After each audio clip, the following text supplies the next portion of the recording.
Hello नमस्कार अस्सलाम वालेकुम और सत श्री अकाल। मैं हूं आरजे जय। ज़िंदगी के सफ़र के इस कार्यक्रम में आपका स्वागत है। तो दोस्तों, आप सभी जानते हैं कि ज़िंदगी का सफ़र बहुत सुहाना होता है। कुछ उतार तो कुछ चढ़ाव होता है। तो इसी उतार चढ़ाव वाली ज़िंदगी में कहीं ना कहीं ऐसा मौका आता है जीवन में जहां पर हम बहुत कुछ सीख जाते हैं, और उस सीखने को ही ज़िंदगी का नाम कहा गया है। तो इस ज़िंदगी के सफ़र में के इस पहले प्रोग्राम में हमारे साथ मौजूद है सेवा रत्न डॉक्टर एस.एम. हुसैनी मुजीब साहब, president Telangana non gazetted officers union हमारे साथ इस वक्त मौजूद हैं, और उनसे बहुत सारी बातें करेंगे उनके ज़िंदगी के ताल्लुक़ से, और जानेंगे कि उनकी ज़िंदगी के और जो सफ़र है उनकी एक खुशहाल ज़िंदगी का क्या राज है। आइए जानते हैं। तो अस्सलाम वालेकुम सर, कैसे हैं आप? वालेकुम अस्सलाम। पहले तो मैं रेडियो चारमीनार के जितने भी लोग सुन रहे हैं उनको मैं सलाम पेश कर रहा हूँ, आदाब पेश कर रहा हूँ, नमस्ते पेश कर रहा हूँ, Sat Shri Akal and very good evening to all of you. And मैं ठीक हूँ and I will appreciate your concern. Thank you sir, आप सेवा रत्न डॉक्टर जी। जी हैं आप? जी सर। और हर कामयाब इंसान के पीछे कोई ना कोई तो होता है सर। जी। तो इतने सारी उपलब्धियां हैं सर आपके पास, मतलब मैं लिस्ट मेरे हाथ में है, पर फिर भी मुझे डर लग रहा है कि कहाँ आपका नाम छूट जाए और मैं कहीं आपसे मतलब डांट ना सुन लूँ। तो जी हाँ, तो दोस्तों, मैं आपको एक छोटा सा इंट्रोडक्शन दे दूं। और इनका हमारे जो मुजीब साहब है वो प्रेसिडेंट TNGOs हैदराबाद डिस्ट्रिक्ट, और दूसरा JAC चेयरमैन हैदराबाद डिस्ट्रिक्ट, और chairman registration and stamp department association, adviser of professor Jayashankar agriculture university में, और PV Narasimha Rao veterinary university में भी एक ये आप हैं, और कोंडा लक्ष्मा बापूजी हॉर्टिकल्चर यूनिवर्सिटी में भी हैं आप सर, और ऑनरेबल चेयरमैन है ITI कॉन्ट्रैक्ट लेक्चरर्स में हैं आप, और सेक्रेटरी टीमैक्स सोसाइटी गच्चीबौली, और चेयरमैन उर्दू लाइब्रेरी एसोसिएशन। क्या बात है सर, इतने सारे आपके मतलब उपाधियां हैं और इतने सारी उपलब्धियां हैं सर। कहाँ से मिलता है इतना ताकत सर? आपके पास क्या एनर्जी है? ये पहली बात तो हमारे जो एम्प्लॉयज़ है जी हैदराबाद डिस्ट्रिक्ट के कहो या हमारे स्टेट के, जी ये उन तमाम लोगों की दुआ है, उन तमाम लोगों का साथ है, जी उन तमाम लोगों का भरोसा है जी जो रोज़ अपने गवर्नमेंट पेशे से तो गवर्नमेंट के नौकरी में है या आउटसोर्सिंग में है या कॉन्ट्रैक्ट में है या यूनिवर्सिटी में है या फिर लाइब्रेरी में है। बिल्कुल। तो जो भी मतलब काम कर रहे हैं, काम के अलावा हम जब तेलंगाना का एजिटेशन था तो वहाँ पर हम एक फैमिली के तरह जुड़ गए थे। बिल्कुल। तो उस समय से जो हमारा सफ़र शुरू हुआ, वहाँ से आप शाम तक भी मतलब रोज़ हैदराबाद डिस्ट्रिक्ट का ऑफिस है, यूनियन ऑफिस, स्टेट में मॉडल ऑफिस है, वो ऑफिस में हम लोग रोज़ करीब 100-200 लोग मिलते हैं या 100-200 लोग के मसाइल हल करते हैं। डिफरेंट डिपार्टमेंट से, डिफरेंट ऑफिसर से, डिफरेंट ग्रीवियंसेस है। तो बहरहाल ऐसा चल रहा है समझिए। खुशी से आते हैं और खुशी के साथ जाते हैं। वाह सर, आप मतलब सबका साथ, सबका विकास, सबका विश्वास में, मतलब आप सही सही एग्जाम्पल आप पे सेट होता है ये।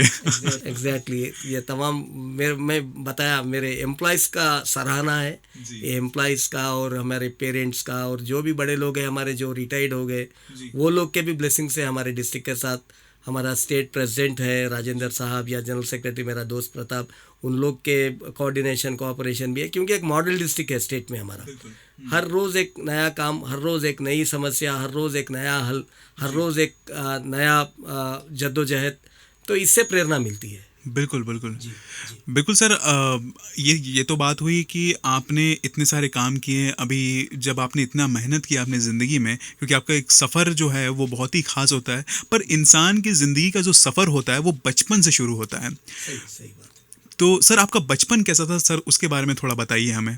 देखिए, हमारा बचपन पूरा राजेंद्र नगर में गुजरा। अच्छा। एग्रीकल्चर यूनिवर्सिटी से फेमस है। जी तो वहाँ पर मेरे वालिद साहब सरकारी मुलाजिम थे। जी हम लोग वहीं पर गवर्नमेंट क्वार्टर्स में थे। जी। तो वहाँ से हमारी ज़िंदगी शुरू हुई और स्कूलिंग भी पूरा वहीं राजेंद्र नगर में मेरे गांव में हुआ। अच्छा। करीब फर्स्ट क्लास से 10th क्लास तक मैं AVM हाई स्कूल में पढ़ा। फिर उसके बाद में +1 +2 इंटरमीडिएट विवेकानंद कॉलेज में भी। फिर ग्रेजुएशन भी मैं इनकम्प्लीट किया। फिर उसके बाद वहाँ से हम लोग मतलब बहुत मौज मस्ती करते थे। वहाँ पर खेत खलियान है, आज भी है, क्योंकि रिसर्च स्टेशन था। हमारा रिश्ता, हमारा नाता बौड़ी से, पहाड़ से, चिकड़ से, झाड़ से, क्योंकि नेचर से हम जुड़े हुए थे, जो कि आज के जनरेशन को मौका नहीं है। नहीं, बिल्कुल। तो वैसे ज़िंदगी बढ़ते बढ़ते जद्दोजहद, मतलब ज़िंदगी में आगे बढ़ते गए, एक्सपीरियंस होता गया, कहीं पर डिफ़िकल्टी हुई, कहीं पर परेशानी हुई, कहीं पर किसी का साथ मिल गया, कहीं पर किसी के ब्लेसिंग्स मिल गए, कहीं पर किसी को देख कर सीख लिया। जी। बहरहाल रेडियो एक ही साधन था, रेडियो एक ही जब मतलब एक एंटरटेनमेंट चैनल था, तो रेडियो के माध्यम से ही सब लोग, मतलब हम लोग कई चीज़ें सीखने का मौका मिला। फिर वहाँ से जब इंटरमीडिएट भी ख़त्म हो गया तो पहली इंटरव्यू ज़िंदगी की अटेंड की है गवर्नमेंट सर्विस में 1991 में, government institute of leather technology में लैब असिस्टेंट के हैसियत से मैं ज्वाइन हुआ था। 3-4 साल काम करने के बाद में फिर डिस्ट्रिक्ट सिलेक्शन कमेटी का एग्ज़ाम का मौका मिला तो इंटर डिपार्टमेंट ट्रांसफ़र करवा लिया। फिर वहाँ से स्टैम्प्स एंड रजिस्ट्रेशन डिपार्टमेंट में 1996 में आया हूँ, और जब से अब तक करीब 32 साल की सर्विस हो गई। तो अभी तक सर्विस चल रही है, जद्दोजहद चल रही है। प्रमोशन नहीं लिया हमें, क्योंकि मैं प्रेसिडेंट हूँ Telangana NGOs union Hyderabad district का, जो कि नॉन गेस्टेड है।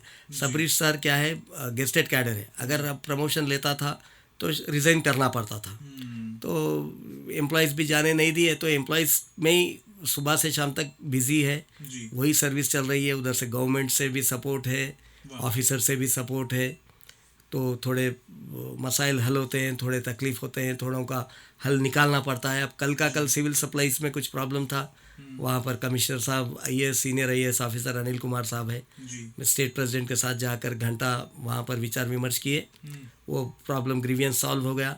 आज 12 लोग को शायद कल या परसों, जिसके माँ बाप गुजर गए तो कंपनसेट अपॉइंटमेंट था, वो किसी वजह से रुका था, तो ऑनरेबल CM साहब के जो ऑर्डर्स थे उसको मद्देनज़र रखते हुए शायद 2-3 दिन में वो 12 लोग को भी गवर्नमेंट सर्विस फिर दे देंगे।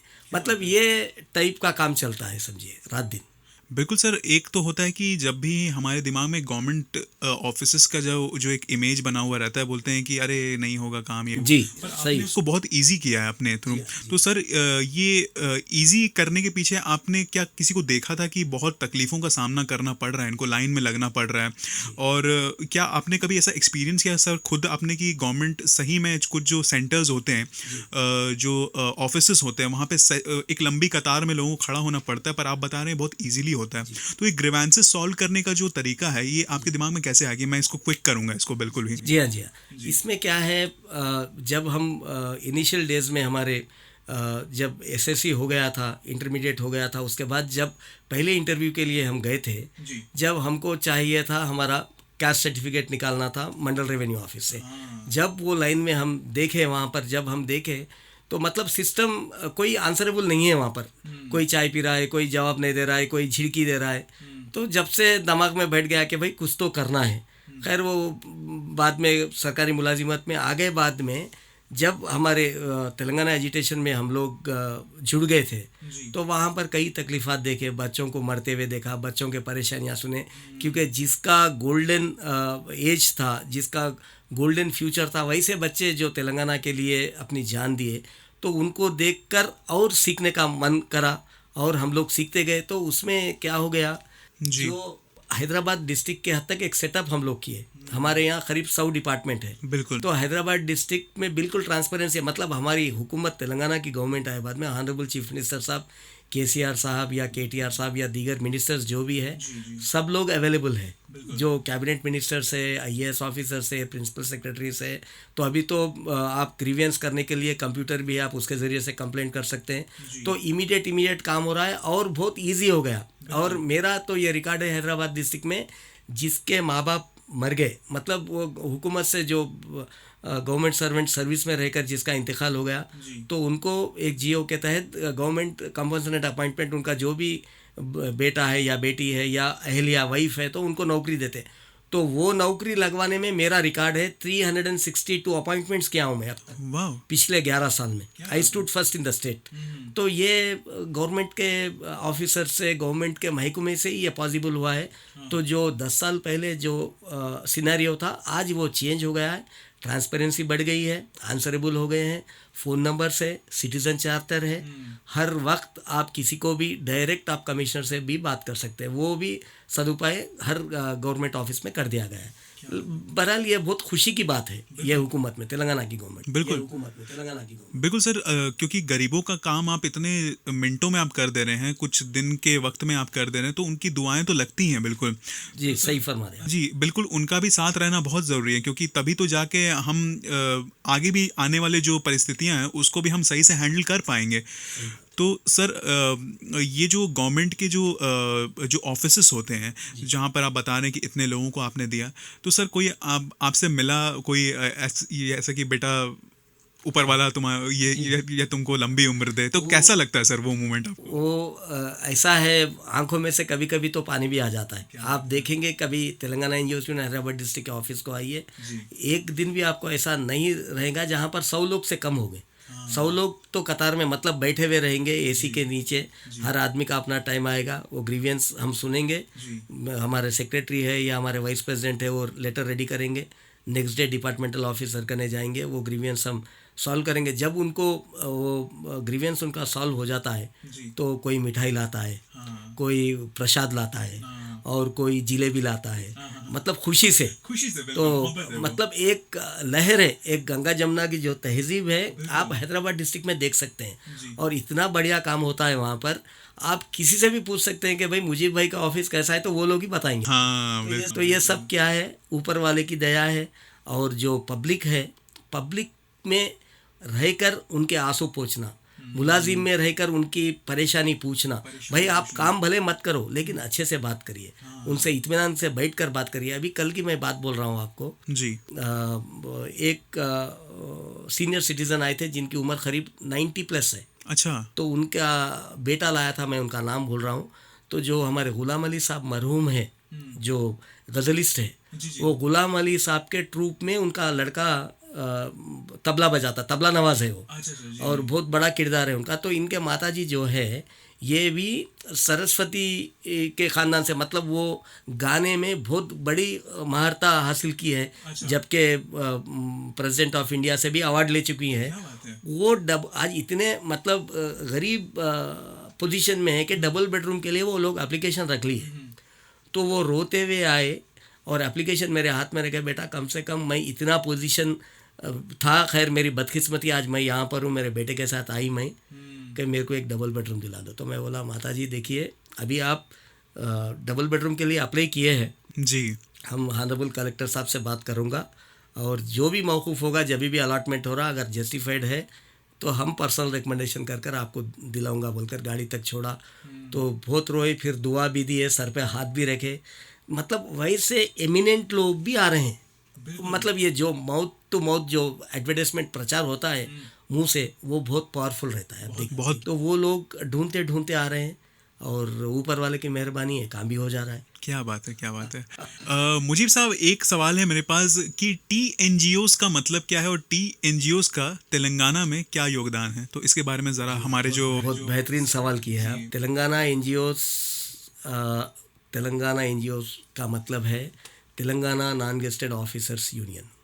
ये यूनियन निज़ाम सरकार, जो 7th निज़ाम सरकार थे 1942 में, उनके फरमान से ये यूनियन आई थी। तो जब निज़ाम सरकार के हुकूमत में फ़ौजियों को भर्ती किया जा रहा था, कि पंजाब से राजस्थान से बुलाया था, क्योंकि वो लोग मोटे लंबे रहते हैं, तो यहाँ के लोग साउथ इंडिया के थोड़ा शॉर्ट रहते हैं। हाँ, शॉर्ट रहते हैं जी। तो वहाँ पर एक आंदोलन चला था। वो आंदोलन में हम लोग ये बोले थे कि भाई यहाँ पर जो मुल्की है, जो हैदराबाद के लोग हैं, पहले मुलाजिमत उनको दीजिए, बाद में अगर कुछ बच जाता है 10% 20% उनको दीजिए। तो बड़ा जद्दोजहद चला, आवाज़ दो हम एक है जो हमारा नारा है, जीना है तो मरना सीखो, कदम कदम पर लड़ना सीखो, हमारे मांगे लेके रहेंगे, कैसे लेंगे, लड़के लेंगे, कौन लड़ेंगे, हम लड़ेंगे, कैसे लड़ेंगे, मिलकर लड़ेंगे। तो फिर आवाज़ दो हम एक है, आवाज़ दो हम एक है, जो आज़ादी का नारा था वो तेलंगाना एनजीओस का नारा था। तो हमारे नारे से जो ये जद्दोजहद शुरू हुई थी, तो निज़ाम सरकार वो देखकर हमको उनके फरमान के ज़रिए से रिकॉग्निशन दिए थे कि भाई ये एम्प्लॉयज़ की यूनियन है, तो हमको जब भरपूर इंसाफ मिला उनके सरकार में, अच्छा। तो हमारे जितने भी भाई हैदराबाद के थे या हमारे तेलंगाना के थे तो उनको मुलाजिमत मिली थी।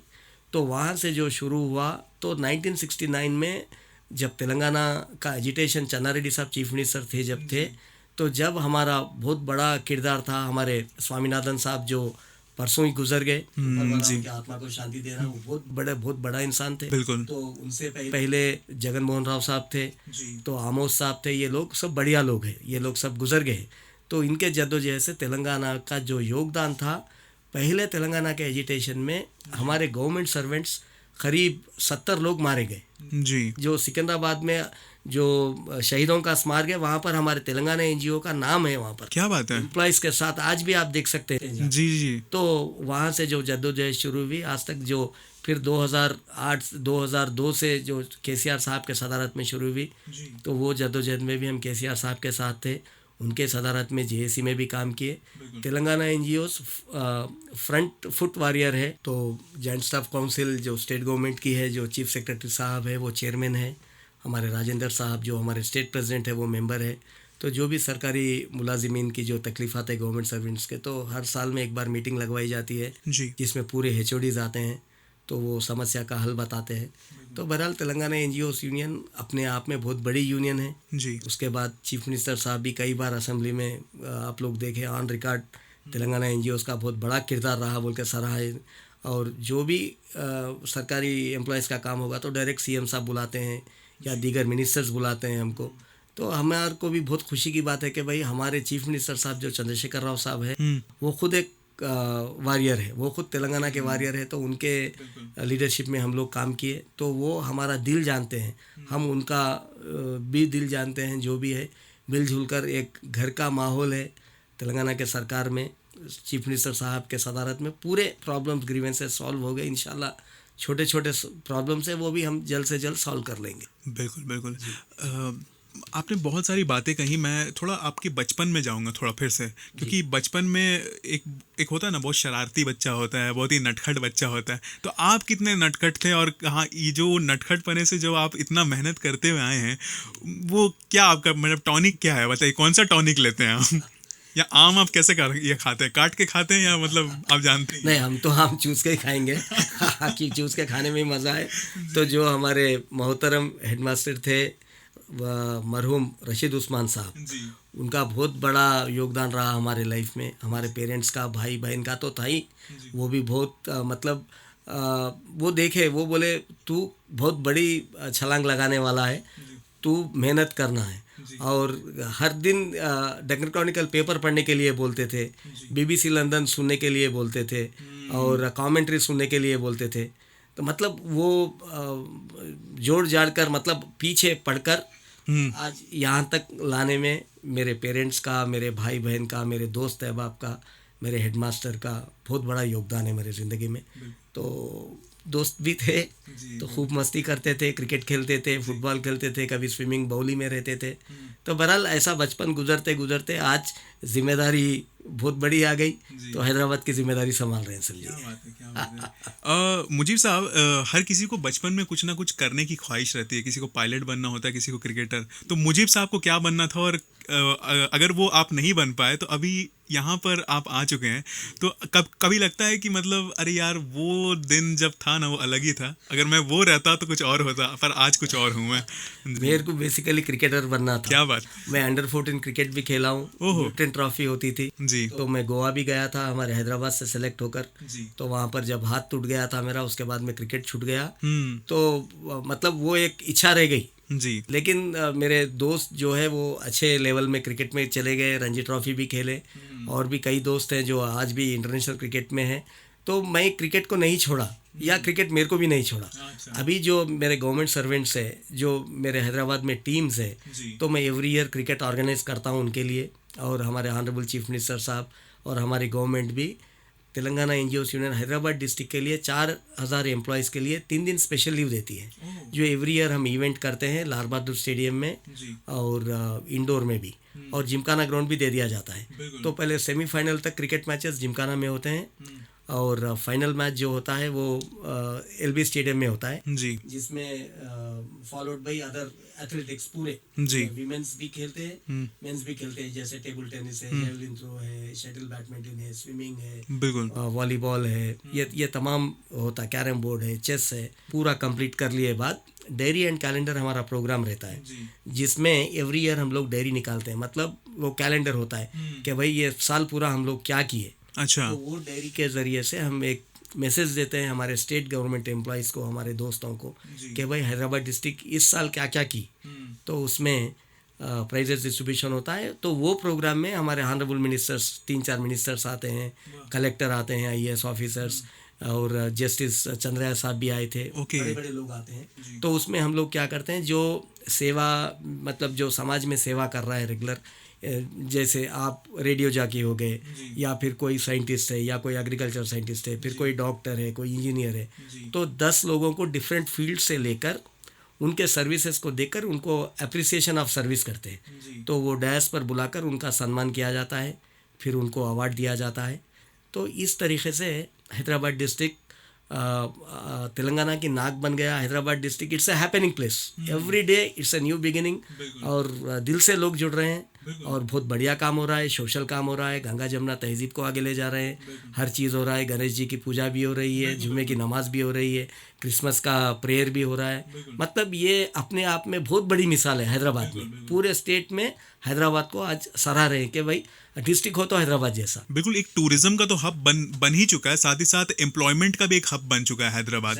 तो TNGOs का कितना इसमें एक रूप रहा है कि टूरिज्म प्लस एम्प्लॉयमेंट को प्रमोट करने में? सर, ये TNGOs क्या कर रही हैं अपने तरफ से कि हम ज़्यादा से ज़्यादा एम्प्लॉयमेंट जनरेट करें, जो माशरे में जो बेरोजगार लोग हैं उनको हम ज़्यादा रोजगार दे सकें, ज़्यादा हम लोगों को प्रमोट कर सके, जो कि हमारे पास फंड्स भी आ सके जी। तो TNGOs का क्या? तो देखिए, अब हमारे ऑनरेबल CM साहब क्या किए हैं, 84,000 गवर्नमेंट पोस्ट अनाउंस कर दिया है। अच्छा, मतलब आपको पूरे इंडिया में, पूरे भारत में, पूरे हिंदुस्तान में कोई भी ऐसी रियासत, कोई भी ऐसा स्टेट नहीं है जो इतने बड़े पैमाने पे नोटिफिकेशंस, 84,000 नोटिफिकेशंस आ रहे हैं, जिसमें ऑलरेडी करीब 20,000 25,000 पोस्ट तो भर दिए हैं।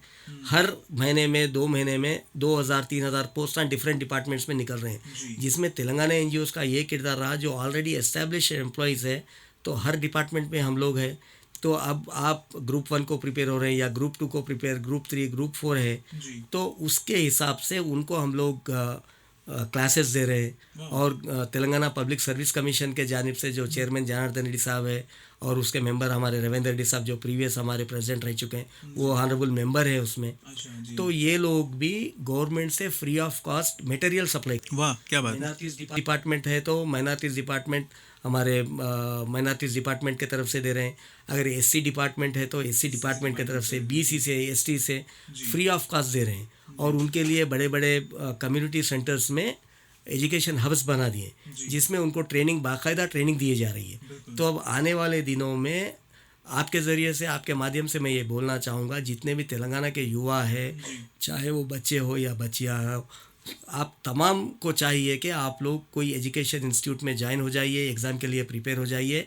84,000 गवर्नमेंट सर्विसेज आ रहे हैं बिल्कुल आने वाले 6 महीने में, आने 6 महीने में। और चीफ मिनिस्टर साहब का जो ख्वाब है 1 लाख पोस्ट फिलअप करने का, 20,000 तो कर दिए, अभी 84,000 आ रहे हैं।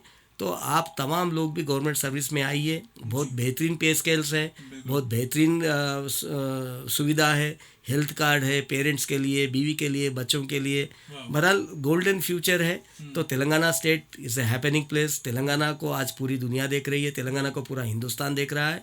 तो मैं भी आपके माध्यम से रेडियो 4 मिनट से यही कहना चाहूँगा तेलंगाना के युवा को कि हमारे नोटिफिकेशंस आप ज़रूर देखिए, पढ़िए, मैगजीन्स पढ़िए, हमारा जो IP एड्रेस है उसमें जाइए, ब्राउज करिए।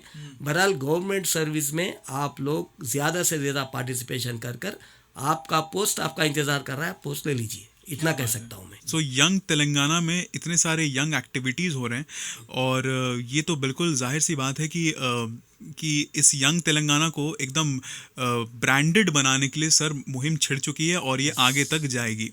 बिल्कुल। सर कहते हैं ना कि हर कामयाब इंसान के पीछे, ये सवाल मैं ये हमेशा पूछता हूँ, हर कामयाब इंसान के पीछे एक औरत का किरदार तो होता ही है, तो आपके पीछे किनका किरदार है सर, बताइए। मेरी वाइफ है, बहुत कमिटेड है, जो यास्मीन फरजाना सीमा है उनका निकनेम।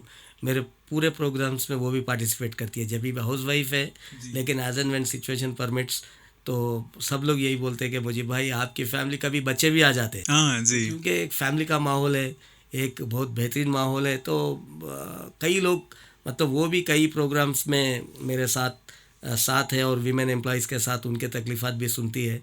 जितना भी हो पाया वो भी मदद करती है। मेरे पेरेंट्स के नाम से beloved parents Asad Anwar memorial trust भी है हमारा। वो ट्रस्ट के ज़रिए से भी हम लोग ज़्यादा से ज़्यादा गरीब लोगों को हमारे तरफ से जो भी हो सकता है पहुंचाने की कोशिश कर रहे हैं। जैसा मेहदी नवाज जंग कैंसर हॉस्पिटल है हमारा, तो महीने में 3 से 4 दिन वहाँ पर हम लोग खाना, गरीब गुरबा को खाना खिलाते हैं, करीब 500-600 लोग को। उसके अलावा नीलोफर हॉस्पिटल कने, फिर गवर्नमेंट मैटरनिटी हॉस्पिटल है कोटी का, वहाँ पर। और जो बच्चों के फीसेस भरना रहता है, टेक्स्ट बुक्स के लिए, बैग्स के लिए, ड्रेसेस के लिए, या किसी को शादी में तकलीफ़ है, किसी की मैयत रुके हुई है, तो ये तमाम चीज़ों के लिए हमारे ट्रस्ट से हम लोग मदद कर रहे हैं। और बहुत अच्छी बात है, लोग भी जुड़ रहे हैं और अच्छा नेक काम हो रहा है, मैं ये कह सकता हूँ। बिल्कुल बिल्कुल। और मुजीब साहब, आपकी ज़िंदगी के बारे में सुन के बहुत मज़ा आ रहा है, पर एक छोटा सा ब्रेक लेना होगा सर यहाँ पे।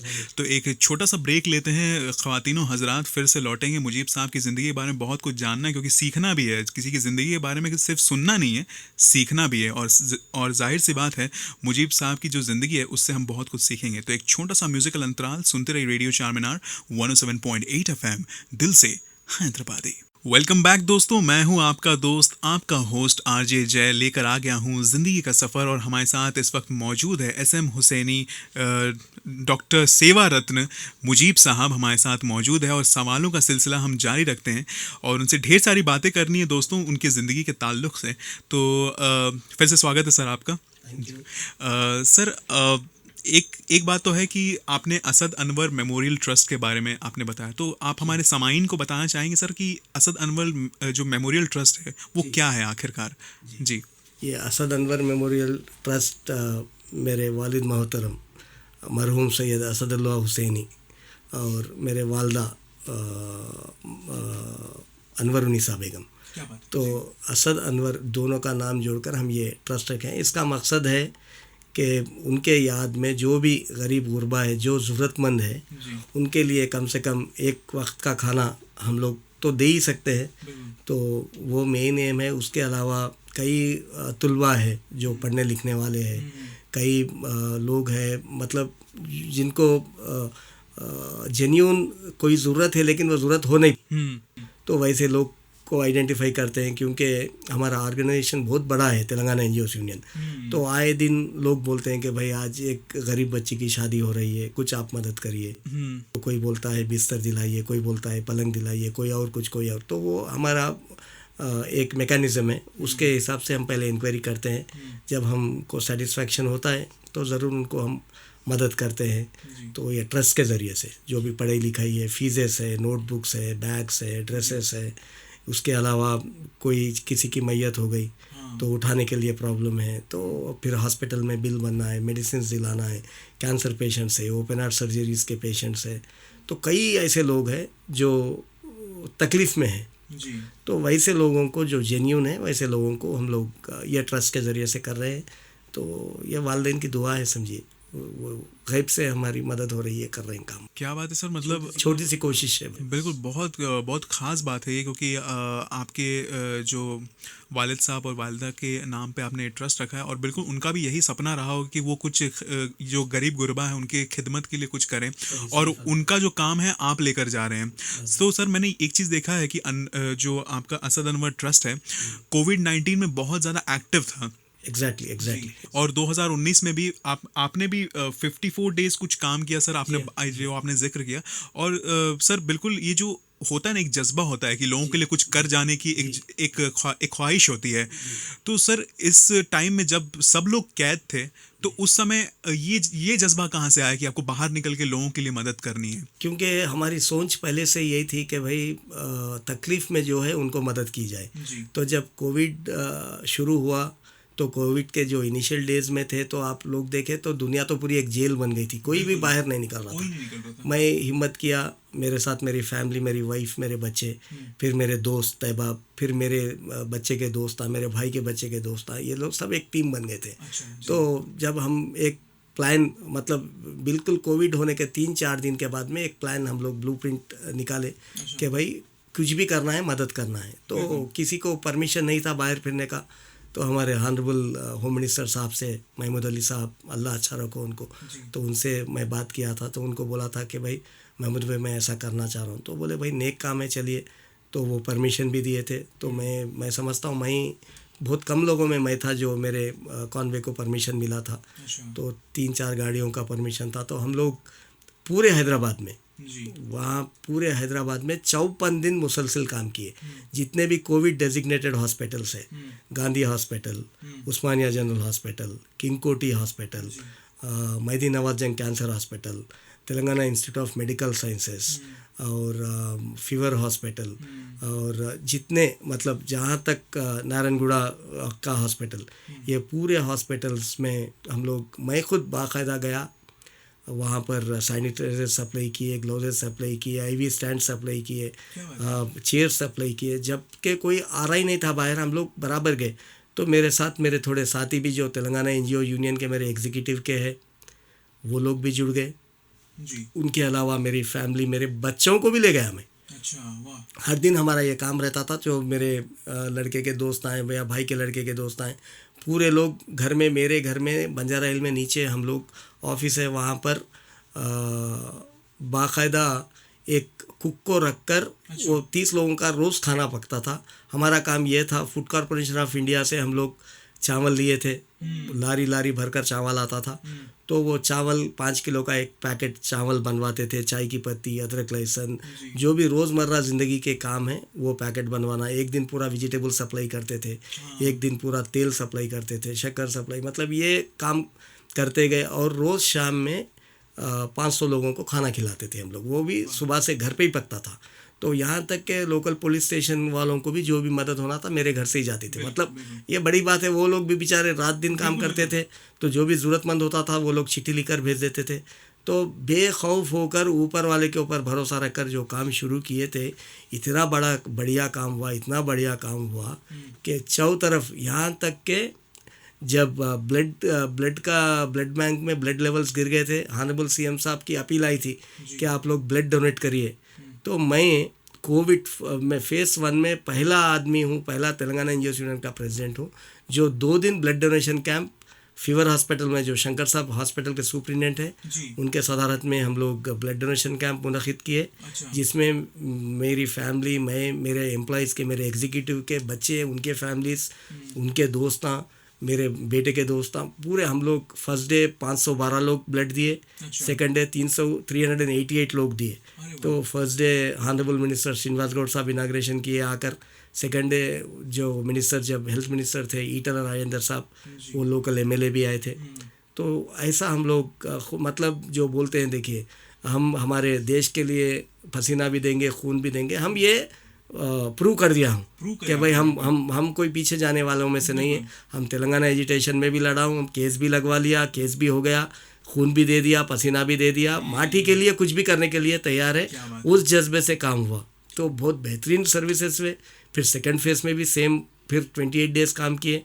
तो दिल्ली यूनिवर्सिटी से, पूना यूनिवर्सिटी से डॉक्टरेट आया मेरे को, और ह्यूमन राइट्स ऑफ इंडिया जो मुंबई का ऑफिस है, वहाँ से भी डॉक्टरेट, वहाँ से भी फेलिसिटेशन हुआ, गवर्नमेंट ऑफ तेलंगाना से फेलिसिटेशन हुआ, कलेक्टर से, ऑनरेबल मिनिस्टर केटीआर साहब से, मतलब वो फिर जस्टिस चंद्रया साहब से, ये तमाम लोग फेलिसिटेशन किए। ये एक लहर थी, एक जज्बा था, एक अपनापन था, एक ताकत थी, एक हिम्मत थी, एक सपना था जो हमारे सरजमीन को हम नहीं छोड़ेंगे, हमारे गरीब गुरबा भाई को हम नहीं छोड़ेंगे।